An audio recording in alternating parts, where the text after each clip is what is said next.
वालेकुम रहमतुल्लाहि व बरकातुहू। उम्मीद करता हूँ खैर के साथ होंगे, आफियत के साथ होंगे।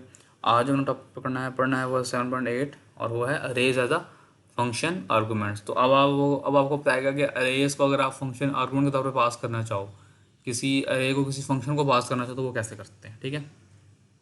To pass an array as an argument of function, pass the name of the array, ठीक है। तो अगर आपने फंक्शन देखें, ये हमारे पास एक फंक्शन है, ठीक है, जिसका नाम है शो वैल्यूज़।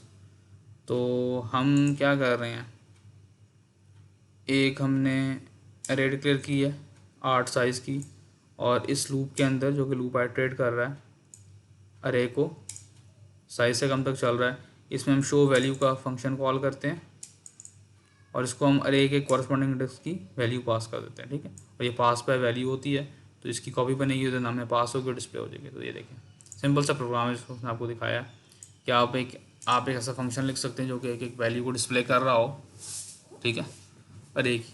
तो इसको देख लेंगे तो आपको समझ आ जाएगी, ये आसान सी चीज़ है। लेकिन अगर आप चाहते हैं, लेकिन आप देखें ना, अरे का एक एलिमेंट कॉपी होता है फिर आप डिस्प्ले करते हैं, ठीक है।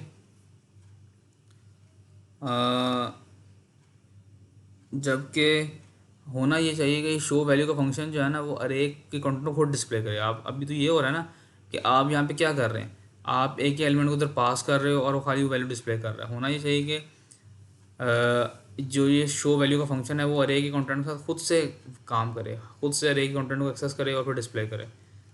यानी कि ये कुछ शो वैल्यूज के फंक्शन को इस तरह का काम करना चाहिए। तो बेसिकली अगर आप चाहते हैं कि एक फंक्शन को आप जो हैं वो अरे पास करें, तो उसका सिंटैक्स ये है, क्या है जी, रिटर्न टाइप स्पेस फंक्शन का नाम।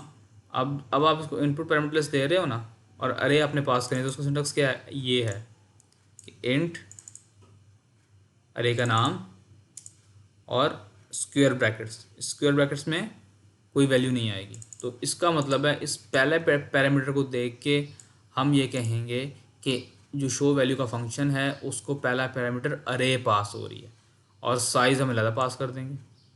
तो अरे पास हम इस तरीके से करते हैं, अरे का नाम इस तरीके से पास करते हैं, ये सिंटेक्स है कि डाटा टाइप स्पेस अरे का नाम और ये स्क्वायर ब्रैकेट्स, और साइज़ हम ज़्यादा इस तरह से पास करते हैं इंटीजर। तो अब ये फंक्शन क्या करेगा, वही बात है कि लूप करेगा अरे के साइज़ तक और एक एक इंडेक्स पे बड़ी वैल्यू को डिस्प्ले कर देगा। That's it. तो अरे पास करने का तरीका ये होता है जैसे आपने देखा।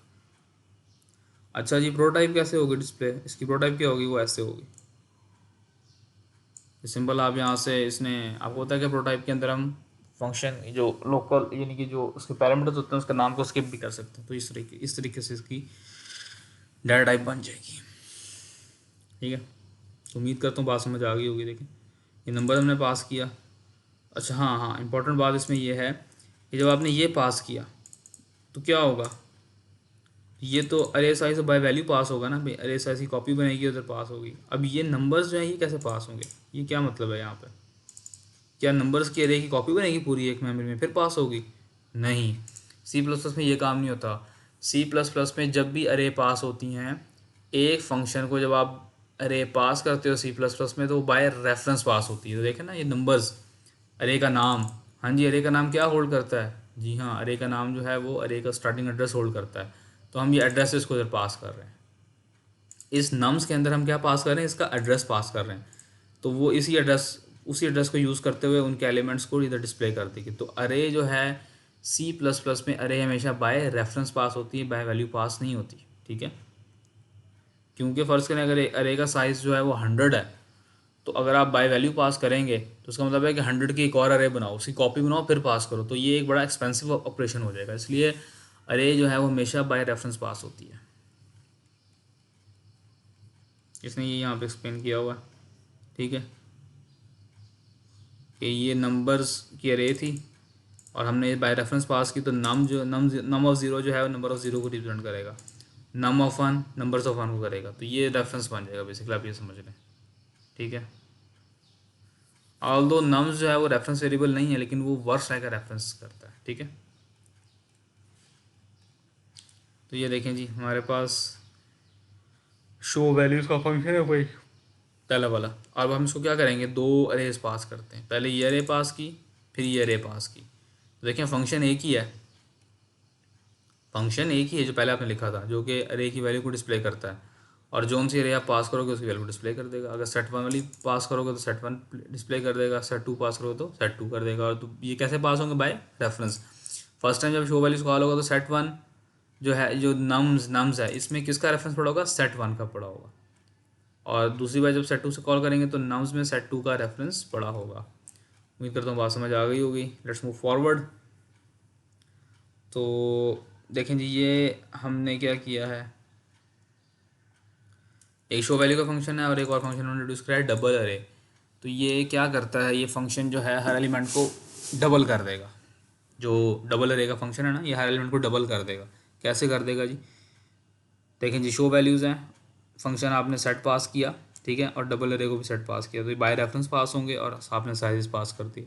तो अरे को जब भी आप पास करते हैं याद रखें, और उसके बाद फिर हमने शो वैल्यूज कॉल कर लिया। अरे को जब भी हम फंक्शन को पास करते हैं तो अरे की दो चीज़ें पास करते हैं, अरे का नाम भी पास करते हैं और अरे का साइज़ भी पास करते हैं, ताकि वो ट्रेड कर सके। तो ये देखें जी, शो वैल्यूज का फंक्शन तो वही पुराना है जो कि वैल्यूज़ को डिस्प्ले करता है, और मेरा ख्याल है इसमें कोई प्रॉब्लम, मतलब इसमें आपको प्रॉब्लम नहीं होनी चाहिए, तो इससे तो आप वैसे ही फेमिलियर है।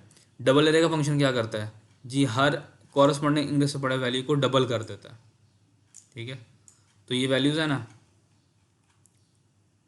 तो इन वैल्यूज़ के अगेंस्ट जब पहली बार आप इसको शो करोगे, सेट को शो करोगे, तो ये डिस्प्ले होगा क्या, 1 2 3 4 5 6 7। अगली बार जब आपने डबल कर दिया, देखें ना, डबल कर दिया, अब देखें यहाँ पर आपने आर्गूमेंट ये वाला पास किया था, सेट, सेट तो यहाँ भी डिक्लेयर है, तो बाय रेफरेंस पास हुआ ना। तो इसलिए जब आप बाय रेफरेंस पास करते हैं तो, और इस डबल वाली अरे ने इसमें कुछ चेंजेस की तो यहाँ पर रिफ्लेक्ट हो गई। तो आप देखेंगे जब हम ये इसकी आउटपुट क्या होगी अगली बार, 1 2 3 4 5 6 7, ये पहली बार डिस्प्ले हुआ, और डबल करने के बाद क्या होगा, 2 4 6 7, 2 4 8 10 11 12 14, जो भी है पैरल। तो आप ये देखें कि चूंकि अरे बाय रेफरेंस पास हुई थी, तो इसलिए डबल वाली अरे ने जो भी इसमें अपडेशन की वो यहाँ मेन में विजिबल हो गई।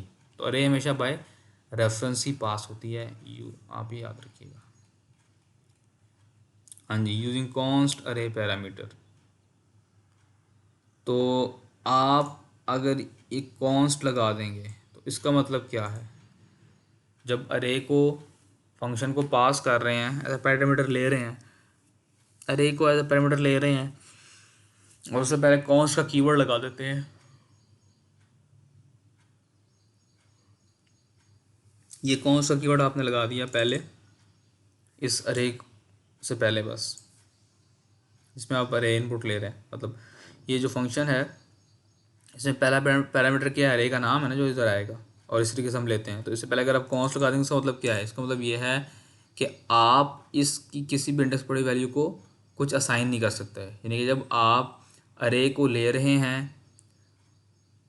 As a parameter in your function, और उससे उसमें आप कॉन्स्ट लगा देते हैं, तो फिर इसका मतलब है कि आप अरे की जो भी वैल्यूज़ हैं इंडेक्स, उसको चेंज नहीं कर सकते, ठीक है। तो ये अच्छा है कि आप उन फंक्शंस में, जिन जिन फंक्शन है खाली अरे की वैल्यू को रीड करना है, राइट नहीं करना, तो उन उन उनको जब आप उनमें उनकी जब फंक्शन की आप डेफिनेशन दे रहे हैं, तो उनमें आप फंक्शन जो अरे का नाम लेते हुए उसको कॉन्स्ट कर दें, ताकि आप उसमें गलती से कोई चेंजेस ना कर सकें, ठीक है। तो हम एक केस स्टडी पढ़ते हैं, और इसमें आपको वो उसका यूजेज बताएगा अरेज का। जी हाँ, तो हम एक केस स्टडी पढ़ते हैं। Doctor L A Claire gives you 4 exams during the semester in her chemistry lab class. At the end of semester, she drops each student lowest test score before averaging the scores. She has asked you to write a program that will read a student 4 test scores as an input, calculate the average with the lowest score dropped. Here are the pseudo algorithm that you developed. तो basically ये क्या है, आपने एक ऐसा programme लिखना है जो कि यूज़र से उसके टेस्ट के स्कोर्स लें, कितने, 4 टेस्ट के स्कोर लें, और उनमें से जो लोएस्ट है ना उसको छोड़ दें और बाकी 3 की एवरेज करके दे दें। आप भी ये कहते हैं ना कि सर हमें जो है वो हमारे जो क्विज़ेज़ हैं उनमें से सबसे गंदा क्विज़ हुआ है उसको आप एवेल्यूशन में शामिल ना करें। तो बस ये उसी का प्रोग्राम हम लिखने जा रहे हैं कि ये प्रोग्राम जो है वो यूज़र से, जो बच्चे हैं, स्टूडेंट्स हैं, उनसे उनके स्कोर्स लेगा और 4 टेस्ट स्कोर्स लेगा, और जो लोएस्ट टेस्ट स्कोर होगा उसको वो ड्रॉप कर देगा, और जो हाईएस्ट बाकी जो तीन उनकी एवरेज लेके डिस्प्ले कर देगा। और कितने स्टूडेंट्स लेगा ये इसने इधर बताया, लेट्स सी देखते हैं।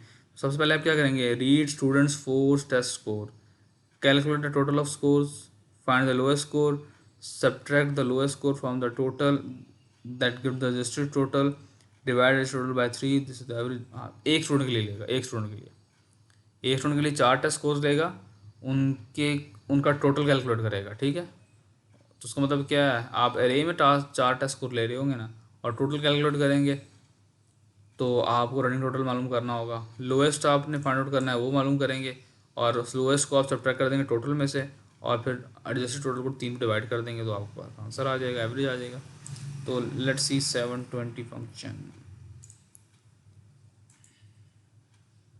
सॉरी लेट्स सी 720 प्रोग्राम को हम देखते हैं।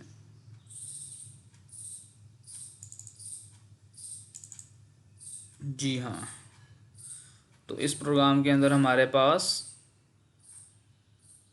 गेट स्कोर्स का फंक्शन है, जिसको एक डबल की अरे पास होती है और एक इंटीजर्स का साइज पास होता है, और गेट टोटल का फंक्शन है जिसको एक अरे पास होती है और उसके पीछे हमने कॉन्स्ट लगा दिया। इसका मतलब है कि आप इस अरे के इस फंक्शन के अंदर गेट टोटल के अंदर अरे के कंटेंट्स को राइट नहीं कर सकते, किसी भी कंटेंट को, किसी भी इंडेक्स से बड़ी वैल्यू को ओवर राइट नहीं कर सकते, उसमें स्टोर नहीं कर सकते, रीड कर सकते हैं, स्टोर नहीं कर सकते। और same get lowest get total, ठीक है। तो हमने साइज़ 4 डिक्लेयर किया और एक अरे डिक्लेयर की जिसका साइज़ है 4, टोटल टोटल जो टोटल होल्ड करेगा, लोएस्ट स्कोर जो लोएस्ट स्कोर करेगा, और एवरेज में एवरेज आ जाएगी, ठीक है। तो ये तो आप जानते हैं। फिक्स पॉइंट का मतलब है कि फिक्स पॉइंट लोकेशन में शो होगा, और शो पॉइंट का मतलब है कि ट्रेलिंग ज़ीरो शो होंगे, और सेट पसीन का मतलब है कि पॉइंट के बाद एक वैल्यू जो है वो खाली डिस्प्ले होगी। जी, तो लेट्स मूव फॉरवर्ड। तो जी गेट टेस्ट स्कोर, तो फंक्शन कॉल हो रहा है और इसको अरे पास हो रही है, तो हम इस फंक्शन पे चले जाते हैं। तो ये क्या करता है, ये फंक्शन कोई अरे पास हुई है, साइज़ पास हुआ, ये बेसिकली क्या करता है, यूज़र से इनपुट लेता है, दैट्स इट। ये फंक्शन जो आपने इसको अरे पास की, इस अरे के अंदर यूज़र से इनपुट लेता है और स्टोर करता है, ठीक है, दैट्स इट। इस लूप में क्या हो रहा है, हम एक लूप चला रहे हैं और कह रहे हैं भाई टेस्ट नंबर 1 के मार्क्स एंटर करो, टेस्ट नंबर 2 के मार्क्स एंटर करो, टेस्ट नंबर 3 की करो, टेस्ट नंबर 4 की करो, ठीक है। वापस आते हैं, गेट टेस्ट स्कोर पे थे हम, स्कोर्स आ गई। दूसरे अगला काम क्या करना है आपने, गेट टोटल। जी अब टोटल करें स्कोर्स का, तो हमने ये एरे पास कर दी, तो आपको टोटल करना तो आता ही है, टोटल का आपने पढ़ लिया था ना, हम टोटल का वेरिएबल बना लेते हैं, उसको जीरो से इनिशियलाइज कर लेते हैं। एक्यूमुलेटर आई है, हम क्या करेंगे, एक लूप चलाएंगे जो अरे के साइज तक चलेगा, और हर इंडेक्स को हम किस में, हर इंडेक्स की जो वैल्यू है, हर सबस्क्रिप्ट की वैल्यू किस में ऐड कर देंगे, टोटल में ऐड कर देंगे बारी बारी। तो टोटल हमारे पास एट द एंड ऑफ हमारे पास टोटल में क्या आ जाएगा, तमाम अरे के एलिमेंट का सम आ जाएगा, और इधर से हम रिटर्न कर देंगे टोटल, ठीक है। तो लें जी, टोटल के अंदर आ गया हमारे पास तमाम टोटल। फिर लोएस्ट मालूम करना है, तो लें जी हम गेट लोएस्ट वाले फंक्शन में जाते हैं, इसको भी एरे पास की। तो आपको पता है लोएस्ट हम कैसे मालूम करते हैं, सबसे पहले अरे के इंडेक्स 0 जो है उसकी वैल्यू को इस वेरिएबल में रखवा देंगे, और फिर हम अरे के जो कॉन्टेंट्स हैं उनको इटरेट करेंगे। ये काउंट 1 से स्टार्ट होगा, 0 इंडेक्स की वैल्यू तो आपने रखवा देना इधर, तो अब 1 से स्टार्ट करें, 1 से लेकर साइज तक चलेगी ये लूप, ये लूप साइज तक चलेगा। उसके बाद क्या होगा, हम देखेंगे कंडीशन कि अरे के किसी भी इंडेक्स में पड़ी हुई वैल्यू इस लोएस्ट से छोटी है, तो हम क्या करेंगे, उस लोएस्ट के अंदर वो अरे की वैल्यू रखवा देंगे, ठीक है। तो at the end of loop क्या होगा, लोएस्ट में क्या पड़ा होगा, सब इस पूरी अरे में जो लोएस्ट वैल्यू है वो पड़ी होगी, ठीक है। ये हम पहले पढ़ चुके हैं। वापस आएँ, लोएस्ट भी आपके पास आ गया, हाँ जी आ गया। अब टोटल क्या करेंगे, टोटल में से आप लोएस्ट माइनस कर दें, माइनस कर दिया। उसके बाद क्या करेंगे, एवरेज कैसे आएगी, average is equals to total और साइज -1, क्योंकि एक आपने स्कोर माइनस कर दिया ना, तो साइज -1 करेंगे। लें जी, आपके पास टोटल स्कोर आ गया, मतलब एवरेज आ गई 3 स्कोर्स की।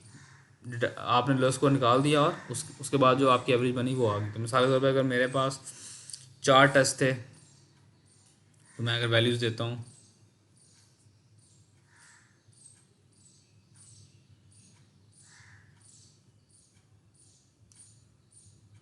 15, 5, 16, 11, देखें जी 14 स्कोर बन गया आपका एवरेज स्कोर, ठीक है।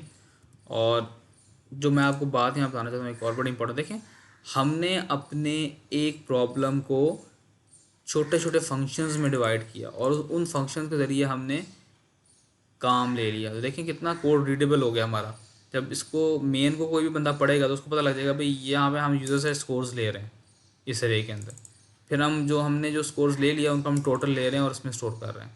फिर उन जो टेस्ट स्कोर्स हमने लिए उनमें से जो सबसे आखिरी वाला लोएस्ट है ना, वो हम इसमें स्टोर कर रहे हैं। लो जी, पहले यूज़र से स्कोर लो, फंक्शन हमने बना दिया। टोटल कर लो तमाम का, फिर फंक्शन बना दिया। हाँ जी, उन तमाम वैल्यूज में से सबसे लोएस्ट मालूम कर लो, वो मालूम कर लिया हमने। फिर हमने सिंपल उसमें से टोटल में से लोएस्ट स्कोर को माइनस कर दिया और एवरेज कैलकुलेट कर ली। तो देखें कितना प्रोग्राम का रीडेबल हो गया इस फंक्शन इन फंक्शन के साथ। ये सारा काम आप मेन में भी कर सकते थे।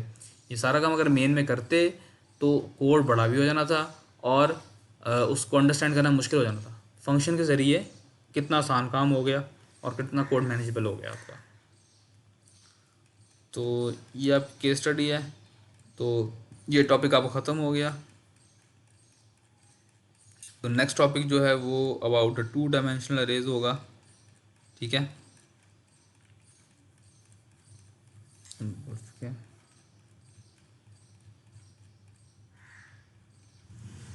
काफ़ी लंबा प्रोग्राम है, इसको मैसेज पास कर लेते हैं। लें जी,